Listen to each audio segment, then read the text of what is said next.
အားလုံးပဲမင်္ဂလာပါ LTDev YouTube Channel ကနေပြီးတော့ပြန်လည်ကြိုဆိုလိုက်ပါတယ်ဒီနေ့ဗီဒီယိုမှာကျွန်တော် sharing လုပ်ပေးသွားမှာက API versioning ဆိုတာပါလဲ API versioning ကိုတော့မှာဘယ်လို implement လုပ်မလဲဆိုတာ sharing လုပ်ပေးသွားမှာဖြစ်ပါတယ် API versioning ဆိုတာကျွန်တော်တို့ရဲ့ API တွေကို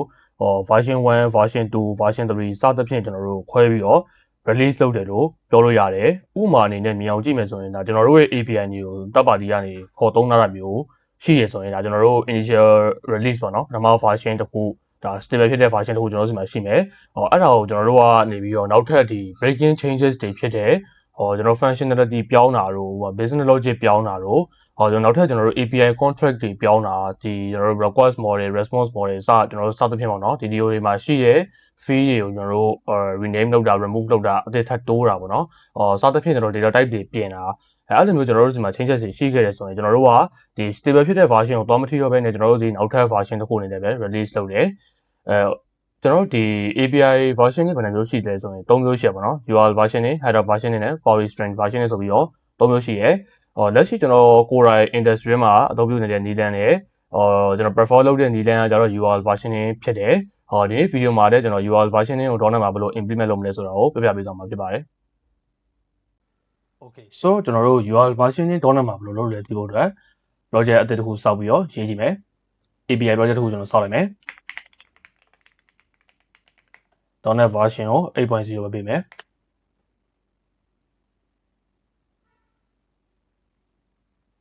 Okay so ကျွန်တော်တို့မလိုတဲ့ကောင်တွေဖျက်လိုက်မယ်ပြီးသွားရင်ကျွန်တော်ဒီမှာ model တစ်ခုစောက်မယ်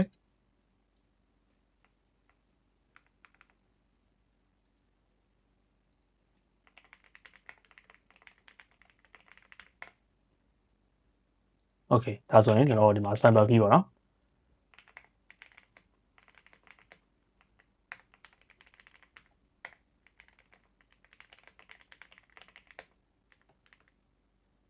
Okay ဒါဆိုရင်တော့ကျွန်တော်တို့ controller တစ်ခုစပြီးတော့စောက်ကြည့်မယ် API controller customer controller တစ်ခုစပြီးတော့စောက်မယ်ဒါဆိုရင်ကျွန်တော်တို့ URL version ဆိုတာ browse မှာလာပြီးတော့သတ်မှတ်ပေးရတာဖြစ်တဲ့အတွက် /API/version1/ ကျွန်တော်တို့ module နာမည်ပေါ့နော် customer Okay ဒါဆိုရင်တော့ကျွန်တော်ဒီမှာ browse တစ်ခုစပြီးတော့ဖန်တီးမယ်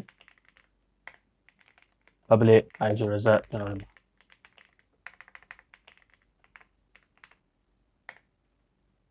var customer equal to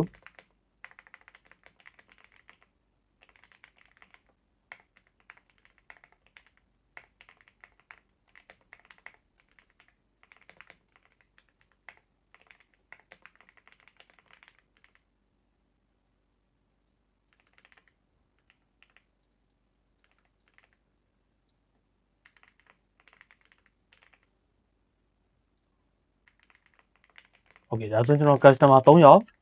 create လုပ်လိုက်မယ်ဒါဆိုရင်တော့ကျွန်တော်တို့ run ကြည့်အောင်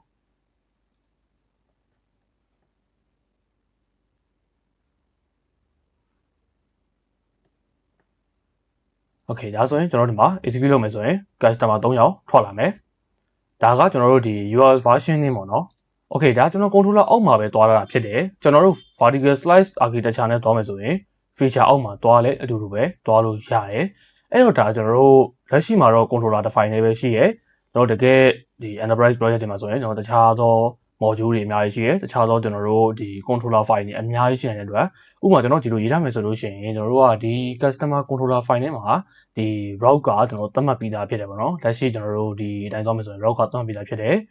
ကျွန်တော်တို့နောက်ထပ်ဥပမာကျွန်တော်တို့ version 2အနေနဲ့ prefix version 2အနေနဲ့သွားမယ်ဆိုရင်ကျွန်တော်တို့နောက်ထပ် controller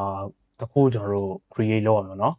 ဥပမာကျွန်တော်တို့ customer v2 controller ပေါ့เนาะ Okay ဒါဆိုရင်တော့ကျွန်တော်ဘယ်လိုဖြစ်သွားမလဲဆိုရင်ကျွန်တော်တို့ဒီမှာသတ်မှတ်ပေးတဲ့အတိုင်းပဲကျွန်တော်တို့ version 2ပေါ့เนาะ Okay ဒါဆိုရင်ခုနကတော့ code ကကျွန်တော်တို့ပြန်ပြီးတော့ရွေးလို့ရတယ်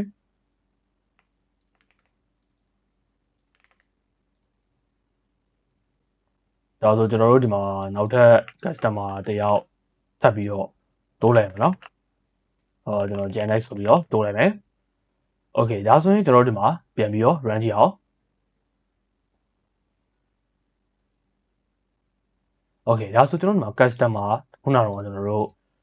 customer 3ယောက်ရှိရယ်ပြီးတော့ရင် customer version 2ကကျွန်တော်တို့ customer ထားလိုက်တဲ့ channel ပါကျွန်တော်တို့4ယောက်ရှိရပါတော့ Okay ဒါဆိုရင်ကျွန်တော်တို့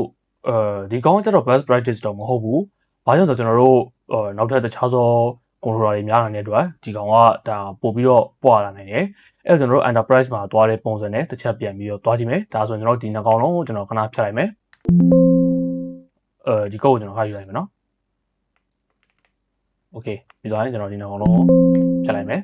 ဖြတ်ပြီးတော့ကျွန်တော်ဒီကောင်ကို feature လို့ပြင်လိုက်မယ်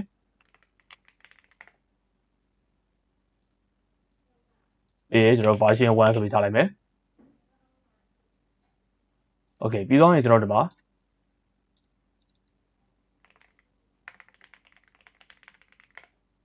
customer controller ဆိုပြီးတော့ကျွန်တော်စောက်လိုက်မယ်စောက်ပြီးသွားရင်ကျွန်တော်ခုနတိုင်းပဲ version 1 select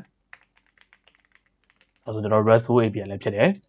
ပြီးတော့ကျွန်တော်ဒီမှာလာပြီးတော့ paste လုပ်လိုက်မယ် version 2လိုချင်တယ်ဘယ်လိုလုပ်မလဲအဲဆိုကျွန်တော်လွယ်ပါတယ် version 2ပြီးတော့ဒီမှာ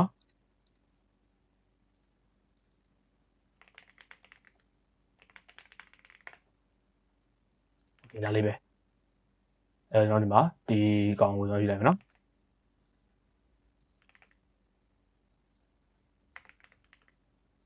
version 2မှာကျွန်တော်3ယောက်ပဲ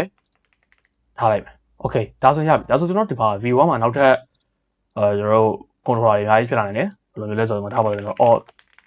controller ဖြစ်လာနိုင်တယ်ဒါဒီမှာလည်းကျွန်တော်တို့နောက်ထပ်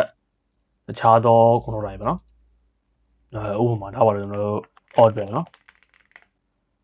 alt controller ဖြစ်လာတယ်အဲ့တော့ဒါဆိုကျွန်တော်တို့သူ့ဘာဆိုဒီတန်းဖြစ်သွားပြီအဲ့တော့ကျွန်တော်ဒီကောင်ပြန်ပြီးတော့ run ကြည့်အောင်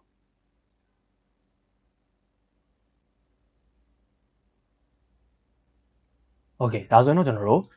customer ဆိုရင်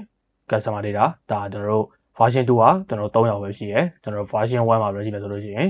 Genex ပါနေလိမ့်မယ် Okay ဒါဆိုရင်တော့ကျွန်တော်တို့လုံးလုံးနေပြီ Okay ဒါဆိုရင်ကျွန်တော်တို့ version 1ကိုကျွန်တော်တို့ကနောက်ပိုင်းမှာမသုံးတော့ဘူးကျွန်တော်တို့ဒီ duplicate လုပ်မယ်ဆိုလို့ရှိရင်ဘယ်လိုလုပ်ရလဲပေါ့နော် Okay ဒါဆိုရင်ကျွန်တော်တို့ရှင်းပါတယ်ကျွန်တော်တို့ဒီ customer controller ကိုတွားမယ်ပြီးကျွန်တော်တို့ duplicate လုပ်ချင်တဲ့ method ဒါဆိုကျွန်တော် method တစ်ခုချင်းလုပ်လို့ရတယ်ဒါဆိုကျွန်တော် controller လုပ်မယ်ဆိုရင်ဒီမှာကျွန်တော်တို့ obsolete ဆိုကိုထည့်လိုက်မယ် obsolete ထည့်သွားရင်ကျွန်တော်ဒီကောင်ကduplicated ဖြစ်ပါတယ်ဆိုပြီးတော့ကျွန်တော်ပြောလိုက်မယ်ဒါဆိုတော့ရပြီ Okay ဒါဆိုပြန်ပြီးတော့ run ကြည့်အောင် Okay ဒါဆိုတော့ဒီမှာကျွန်တော်တို့ဒီကောင်ဒီ duplicated ဖြစ်တဲ့ပုံစံမျိုးဖြစ်သွားတယ်ဒါဆိုကျွန်တော်တို့ version 2ကိုပဲသုံးပါလို့ပြောတာမျိုးဖြစ်တယ်ပေါ့နော် Okay ဒါဆိုရင်ကျွန်တော်တို့ဒီနည်းလမ်းနဲ့ API version နဲ့လုပ်လို့ရတယ်ဒီနေ့ဗီဒီယိုကတော့ဒီလောက်ပါပဲနောက်ထပ်ဗီဒီယိုမှာပြန်ပြီးတွေ့ပါမယ်အားလုံးပဲကျေးဇူးတင်ပါတယ်